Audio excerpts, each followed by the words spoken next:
नमस्कार, आप देख रहे हैं सिटी पोस्ट और मैं हूं अभिषेक मिश्रा। देखिए, इस वक्त हमारे साथ आरजेडी के पूर्व एमएलसी और मौजूदा वक्त में भारतीय जनता पार्टी के नेता आजाद गांधी हैं।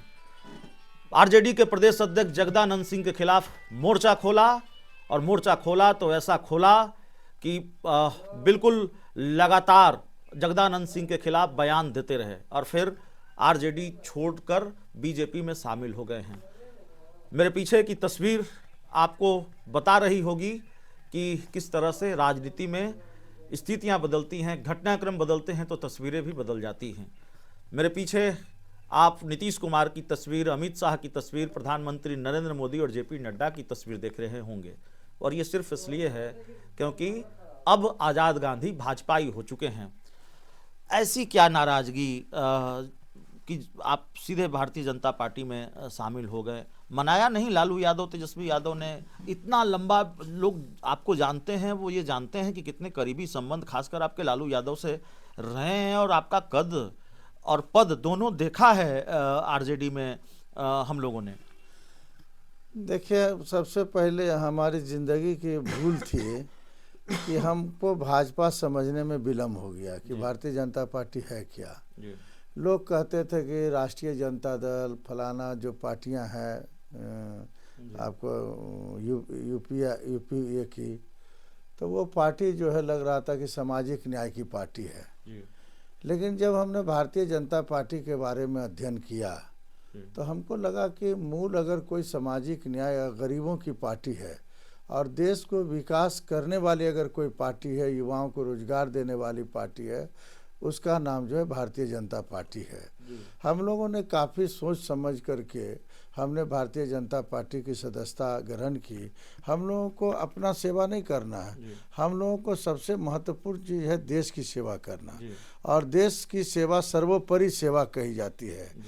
देखिए, जननायक कर्पूरी ठाकुर जो देश में ही नहीं पूरे दुनिया में गुदड़ी के लाल के रूप में जाने जाते थे और एक बड़े ही ईमानदार नेता थे इस देश में।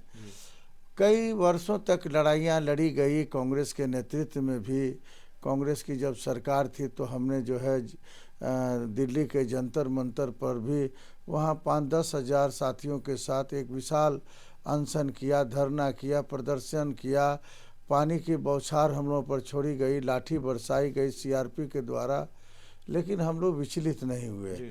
हम लोगों ने कांग्रेस के कई बड़े नेताओं से वहाँ हमने मांग किया कि जननायक कर्पूरी ठाकुर जी को भारत रत्न से सम्मानित किया जाए, तो सफलताएं नहीं मिली।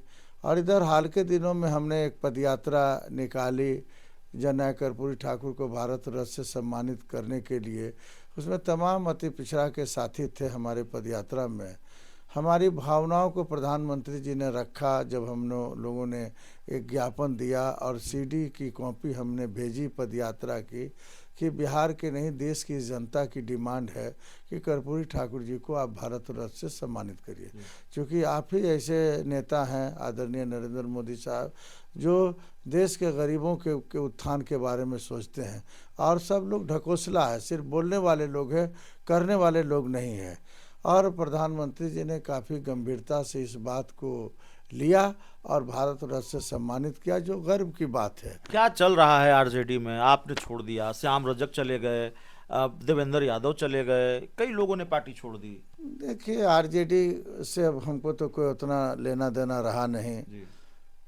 हम लोग चाहते हैं कि वहाँ भी कार्यकर्ताओं को सम्मान मिले। कार्यकर्ता काफ़ी हर पार्टी में, भारतीय जनता पार्टी में भी संघर्ष करता है, वहाँ भी लोग संघर्ष कर रहा है, लेकिन वहाँ कार्यकर्ताओं में सम्मान नहीं है। कार्यकर्ताओं को वहाँ भी सम्मान मिलना चाहिए वहाँ के लोगों को। और वहाँ जो चाहिए संगठन का स्ट्रक्चर, जहाँ प्रदेश अध्यक्ष ही 2-3 महीना से कार्यालय में न आए, तो वहाँ मनाने का सिलसिला जारी है बड़े बड़े नेताओं के द्वारा, लेकिन पता नहीं क्या कारण है कि वो मान नहीं रहे हैं। हमको लगता है कहीं न कहीं आपस में उनको भी मतभेद और मनभेद है पार्टी से। तो कई तरह की त्रुटियां हैं। जिस तरह से पार्टी में एक सिस्टम होना चाहिए आरजेडी में, जैसे भाजपा में एक सिस्टम है, बहुत तगड़ा सिस्टम है। यहाँ का सोशल मीडिया भी काफ़ी जानकारी देता है अपने गतिविधियों के बारे में, लोगों के बारे में। नहीं तो आप लोग जो पार्टी छोड़ रहे हैं, सिलसिला रुकेगा या थमेगा? ऐसा क्या हो गया आरजेडी में, बड़े नेता छोड़कर जा रहे हैं? देखिए, ये सिलसिला रुकने वाला नहीं है। जी। आरजेडी के बारे में लोगों ने समझ लिया है कि आरजेडी एक संगठन की पार्टी नहीं है। आरजेडी इंडिविजुअल पार्टी के रूप में है, दो चार व्यक्तियों का एक समूह है वहाँ। वैसे व्यक्तियों का समूह है जो कि पार्टी के संगठन के बारे में उनको न कोई तजुर्बा है, न बिहार का कोई भौगोलिक ज्ञान है उनको। यहाँ इस पार्टी में देखिए, अति पिछड़ों के साथ जो मजबूती मिलनी चाहिए राष्ट्रीय जनता दल में, अति पिछड़ा का वहाँ कोई सम्मान नहीं है।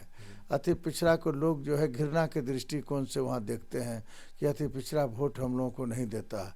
वाकई में अति पिछड़ा क्यों वोट देगा? अति पिछड़ा उसी को वोट देता है जो मान सम्मान देता है। और भारतीय जनता पार्टी अति पिछड़ा समाज को काफ़ी मान सम्मान देती है। अगर पीछे के पंक्ति में भी अगर अति पिछड़ा के लोग खड़ा है मिलने के लिए, तो उनको आगे किया जाता है कि आप आइए, आपकी समस्या को मैं सुनूं। तो मैं देखता हूं कि भारतीय जनता पार्टी और आरजेडी में काफ़ी डिफरेंसेस है। तो आरजेडी और भाजपा में डिफरेंस है, अंतर है, और अति पिछड़ों को सम्मान भाजपा में ज़्यादा मिलता है। जाहिर है भारतीय जनता पार्टी में शामिल हो गए हैं आज़ाद गांधी, तो बयान भी इसी तरह का होगा। इनका अपना एक दावा है। इस पूरी रिपोर्ट में इतना ही। बहुत बहुत धन्यवाद।